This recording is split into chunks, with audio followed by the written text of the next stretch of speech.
平常日國內旅遊大飯店有補助，9月1日開始實施。花蓮縣府加碼20個人以上的團體人客，住一暝是補助5000，2暝以上補助25000。也若是外縣市自由行的旅客，住同一間飯店住2暝，會當補助2000。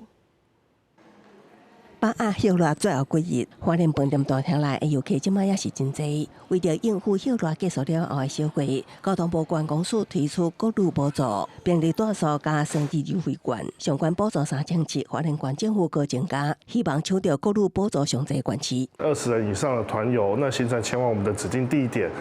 住1晚每團補助5000，住2晚以上每團補助25000。自由行的部分，非縣民的部分，只要在入住同一旅宿連續2晚，那麼就補助2000塊。我們縣民的部分是每晚補助1200，那也不分平假日。也毋過旅客享受優惠的同時，旅宿業者愛家己先墊付。高雄中央縣府申請撤銷，結果就是旅客愈多，補助金額愈懸，業者短期現金流壓力也愈大，員工薪水、銀行貸款攏成問題。很有可能會發生旅客在住宿3天2夜的這個狀態之下是免費的。如果今天沒有現金流量的話，那因為很多的補助款其實在中央那邊不會及時下來，可能就會發生很窘迫的這個狀況。旅館商業同業公會表示，多項補助確實會對9月以後的住宿帶來幫助，也毋過規則真複雜，愛甲中央地方政府閣討論。重點是學校的行政程序會當閣較簡單、閣較緊。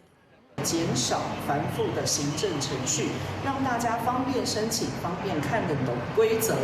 大家才能夠更好的一起來做推行。那事後的這個審核撥款，其實對業者來說也是我們最關注的部分。其他旅宿業私底下表示，縣府表示，這擺學校大約15日就到清點，中央是大約1個半月左右，也毋過往年2個單位攏有拖到3個月才發放的記錄，大家攏肯定國旅增加，也希望相關部門會當體諒營運需要現金的現實。記者採訪報道。